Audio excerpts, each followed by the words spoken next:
Hello guys, welcome back. Last night I had the inspiration and I didn't do it because I thought it would be a little too much to make this epic Odin video for you. This epic video on Odin. And I had a conversation with one of you yesterday on Patreon and a little bit today. And I've been trying to recapture that epic video I was going to make you for about an hour and it completely wandered off. And I thought about it and I thought, well, the best way I can describe Odin, and this works for me, maybe it won't work for you, is it's like he found the sound room in your mind, you know, the little recording studio. He found the recording studio in your mind. And he's wandered in there and he's flipping all the switches. And every so often, you know, he's flipping everything up to high. What will this do? And you rush in there and you say, what do you think you're doing? And he says, oh, I'm just, you know, I'm looking around. And you say, you have everything up to high. Oh, I do? Oh, excuse me. And you're looking at him and you know he doesn't want to move. He doesn't want to budge. So you have other stuff to do. You can't just be up here all the time. So you go out and you're living your life. And you notice that he's kind of dialing stuff back because you asked him to. You're like, everything's up so high that I can hear amplifiers 5 miles down the road. Oh, I'm sorry. And he turns everything down a little. And after a while, you go back to, you know, tidy up your studio, and you think, well, you know, he won't be here. I can get everything tidied up. I can have all the switches where I want them. He's still in there. He's still fiddling with this switch, fiddling with that switch. And you say, well, what are you doing in here? Oh, you have a lovely recording studio. Your soundboard's so beautiful. And you're like, And since he complimented you, you completely forget what you went in there to yell at him for. And you walk back out feeling rather marvelous about yourself. And a little while later, you go in for a third time. And by that time, he's your buddy. And you're like, hey, you need coffee? You need a sandwich? He's like, no. And he's sitting there happily puttering away. And you're like, you sure? I can put in a coffee machine for you, buddy. Have some sandwiches and a microwave in here for you. He's like, oh, don't bother. And you're doing this stuff, even though he's, you know, he's like, oh, I'm just about to leave. You're like installing a coffee machine and a futon and everything else for him. You're like, you okay, buddy? Yes, I suppose. You need anything else? And after a while, you just settle into him. He can drive you insane when he first comes in because he's cranking everything up to high. Loki has a tendency to wander in there too, but you usually know it's Loki. Odin's sneaky. Sneaks in there and he turns everything up to high at first. And everything you're feeling is extremely extreme. To the extreme. And if you're normally irritated by something, it could be a reason to go to war. This is probably why real leaders may not want to work with Odin. If you normally get irritated by how some people have to have things both ways, it will become a sticking point and those people are horrible and all of a sudden they're those people and they're all a group and they're all the same and you hate them. And all of a sudden extremism sounds like a good idea.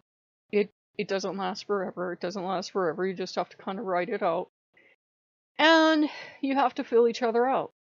Because you're going online now. All of us are doing it.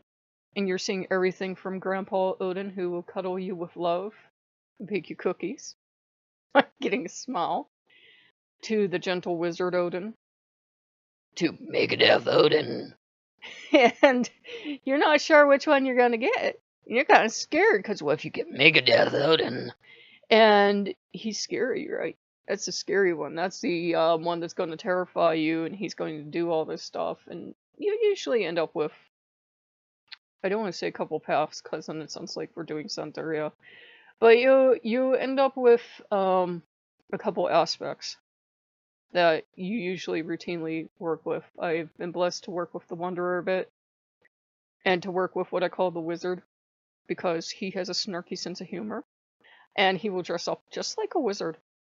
And because there's a wizard and a witch over on my stove that I have over there, and I couldn't figure out why I put them over there, but I'd always seen this older couple in my mind my whole life, and it reminded me of them, so they're over there, and they're over there for Frigga and Odin, and they're quite fond of them.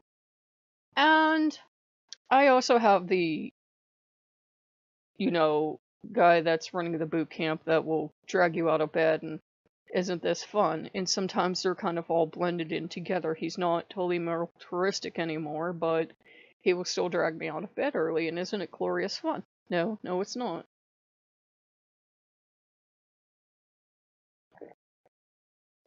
And he will start pushing you to do things, not terribly unfairly once you tell him he's playing too rough. But he does want to make a better person out of you, and that's usually not much fun, and that's not very endearing, because none of us wants to become a better person. We all think we're fine and perfect now. And we do! I think I'm fine and perfect now. I don't have any growing to do. And Odin's like, no. So he's in the sound booth, and he's doing this, and he's doing that, and he's mixing things up. And he's become a lot more gentle about it. And we just have to eventually trust him in there and trust that he's not going to break anything on purpose. And he's not. No, I know we've all seen cases where he apparently went in there and people think he just went crazy. And he totally messed people up. I'm going to say this from experience. And as somebody that's been to every kind of therapy and psychiatry and been on every drug known to man and even been monitored. Being with our gods is no substitute for getting help if we need it. If we're totally broken upstairs, one of the worst things we can do is start working with really powerful gods. Because it's like this very powerful, intense presence is walking around in a shattered room, and it's just going to make things worse and worse and worse. We have to start out gentle and healing, and we have to be getting help at the same time, and there's no shame in getting psychiatric help. I wish people would admit that. I wish people would admit you have to go through times where you're going to get help. We all usually need it. And some people don't. Some people choose to deal with it on their own, as I chose to deal with things on my own when I was on the spectrum, and that was a mistake. I know it. But I was like, I've been to all the psychiatrists and therapists and everything in the world. They never did any help, blah, blah, blah. I don't have to do it. I should have got help. And I think that was part of my trial by fire, too. It was kind of a precursor to Odin coming in, but it was also Loki doing healing, and it was also the specter just tends to either completely heal you or drive you batshit crazy. Did a little both with me. But you can't start working with Odin if you're in a truly damaged place, in my personal experience. And you have to tell him that you're in that place. You have to be honest about it. Now, it turns out, as I've been doing meditation, that I did work with him many, many years ago. He's always been around in a sense, not in a constant presence, so I'm not going to count it as him being constantly there my whole life, but he's always been around somewhere. And he has the capacity to be very gentle, very kind with wounded people, with wounded warriors, with veterans. He loves the Wolves and Warriors program. But he also, even Odin, can't deal with certain people. If you're dangerous, if you know you're dangerous, if you know you're a little psychotic, and I'm crazy as a loon, that may not be the god you want to work with. I've already told Odin, I said, I come from a family where depression and suicide, anxiety, and gods know what else gallop. And I've been through therapy, but I had a horrible past. I said, I don't know how the wiring is upstairs. And he's like, that's okay. That's okay. So I think what we see sometimes is that people who really, truly need help don't get it. And we practice discernment in witchcraft because sometimes we start talking to ourselves in the voice of our god. And usually a good way to know is if everything we do is great or everything we do is bad, because we'll tend to go to extremes when we're talking to ourselves. Either we're never good enough or everything we do is perfect. And we can invent this boogeyman version of the god that becomes more real and more powerful than the actual god, because most gods, Odin included, aren't going to shout to be heard over your boogeyman version. I don't know why, but they're not. And we can start working with that boogeyman version, and maybe we create a tupla or whatever we do, but we end up having this nightmare creature living with us. And I swear to the gods I just saw a raven. I swear to the gods I'm not on anything. And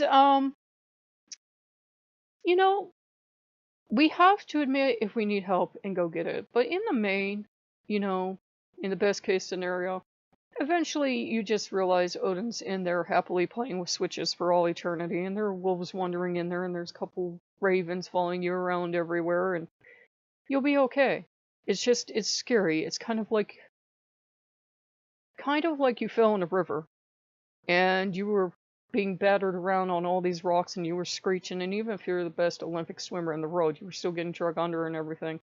But he fished you out, and you're not happy, and you're bruised, and you're angry at him because he didn't, like, prevent you from falling in, and, he took his good old time rescuing you, but he fished you out.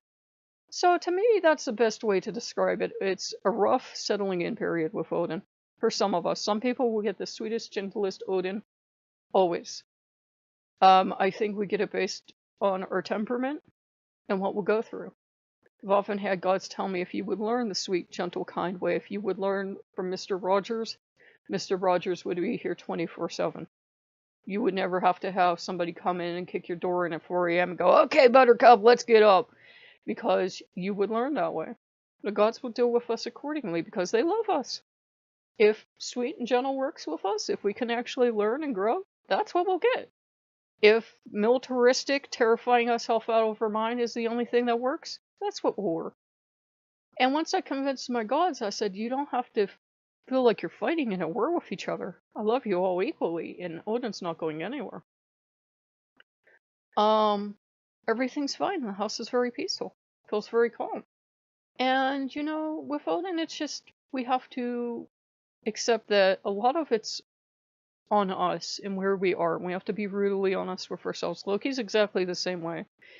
If you are on antipsychotics right now, it might not be the very best time to jump into an intense relationship. I know, Loki don't listen, especially to me, but he can take everything that's wrong with you and plug it into an amplifier and turn it up. So can Odin. It's in their divine nature, it's how they heal. But if we can meet them as a gentle god, that works out a lot better for us in the end.